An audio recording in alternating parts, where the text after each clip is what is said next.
Well, we are about to get new reaction to U.S. Attorney General Eric Holder's 9/11 trial decision. The self-confessed mastermind of those attacks and 4 co-conspirators now, we understand, will face a military tribunal at Gitmo. Those had been underway, the process for that, when it was stopped. Deborah Burlingame lost her brother on September 11th. Charles Burlingame was the hijacked pilot of American Airlines Flight 77, the jet that crashed into the Pentagon. She has now become, over the course of these years, the co-founder of 9/11 Families for a Safe and Strong America, also joined by New York Republican Congressman Pete King, the chairman of the House Homeland Security Committee.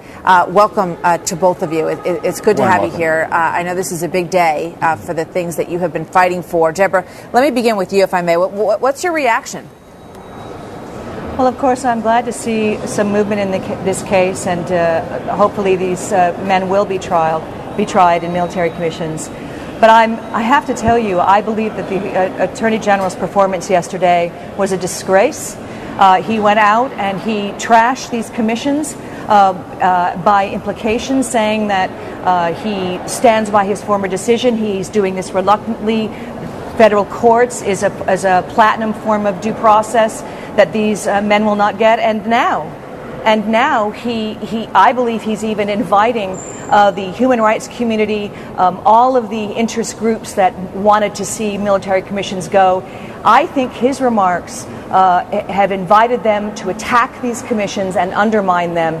And for him to say that their number one consideration was the families and what we've been through, that is a crock.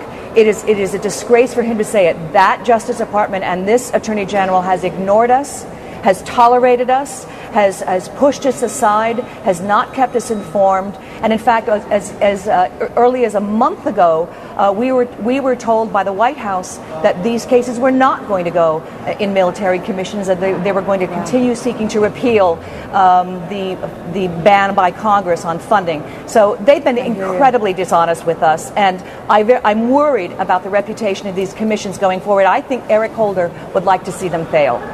Very obviously, you feel very strongly about this, and you've been such a staunch proponent on behalf of these families and on behalf of your brother, whose picture we're looking at right now. Have you ever had any satisfaction in terms of your group being able to discuss any of this with the Attorney General? Well, in point of fact, in January, we came to Capitol Hill to try to get members of Congress to help us move this forward because we were at a stalemate. We ran into Eric Holder on the curb of the Rayburn building. He was leaving, and we caught him. And we engaged in literally a curbside debate with him. He was defending Article III courts. This was in January. He told us that commissions are a roll of the dice. He pointed to the Golani verdict, the Embassy case, as a major victory. And remember, Martha, one count. The Golani case was, yes, he was acquitted on 224 counts of murder. He was found guilty for conspiracy to destroy government property. That's deeply concerning that the number one law enforcement man in this country calls that a victory, and that is what he calls premium justice. He doesn't understand that you do not take war criminals into civilian trials and put them before ordinary citizens in our cities when we have 200,000 troops in the field fighting this enemy. Understood. Deborah, thank you very much. Let's bring in Congressman Peter King, who has been side by side with you on this issue, not wanting to see these trials happen in his home state of New York. The first thing I want to do actually is play one piece of sound, Congressman King, from Eric Holder's discussion on all of this yesterday. He was also very worked up about this decision. Let's listen to what he said. The reality is, though, I know this case in a way that members of Congress do not. I've looked at the files. I've spoken to the prosecutors. I know the tactical concerns that have to go into this decision. So do I know better than them? Yes. I respect their ability to disagree, but I think they should respect the fact that this is an executive branch function, a unique executive branch function.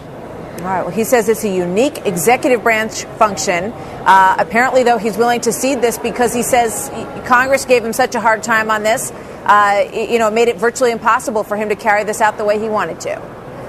Well, Martha, right there you saw the true arrogance of Eric Holder. Here's a man who made this decision in the first place without ever talking to the New York City Police Commissioner, the State Police, the Federal Court Protective Service, the U.S. Marshals. He had no concept at all of the security and position he was putting on the city of New York, the hundreds and hundreds of millions of dollars that would be spent. Secondly, under our Constitution, Congress does have a say. And maybe Eric Holder wants to live in a dictatorship. We don't live here. That's not the type of country we live in. Thirdly, if he feels this strongly about it, if this is such a great moral and issue of conscience for him, then Eric Holder should resign. If he feels this strongly, he should resign on principle. It would do him good. It would certainly do us good. It would do the country good. All right, let me ask you this, Congressman. What did you think of the timing of this? You know, the president has just begun officially his re-election campaign. This was an issue on the table for them that they were going to have to deal with at some point. Any thoughts on the timing? Yeah, listen, I don't want to be overly cynical, but listen, yesterday was the first day of the president's 2012 campaign. On the same day he announces his re-election, he changes his strategy or his decision on the 9/11 trials, which was one of the most controversial and unpopular decisions of his administration. And that's really disgraceful, too, because they made this decision in November of 2009. So we've had 16 months go by. During that time, they knew they would have to make this decision ultimately, and yet they kept putting it off and off and off, hoping something would happen. The reality is, on the day the president's running for office, that's a priority, and that's why the decision was made. This is the worst of all, the worst reason for a good decision to be made. Congressman, thank you very much. Deborah Burlingame, thank you very much. It's an important decision. As you say, these families have been waiting a very long time, as has the rest of the country, for justice in these trials. We'll see where it goes from here. Congressman and Deborah, thank you very much. Good to have you.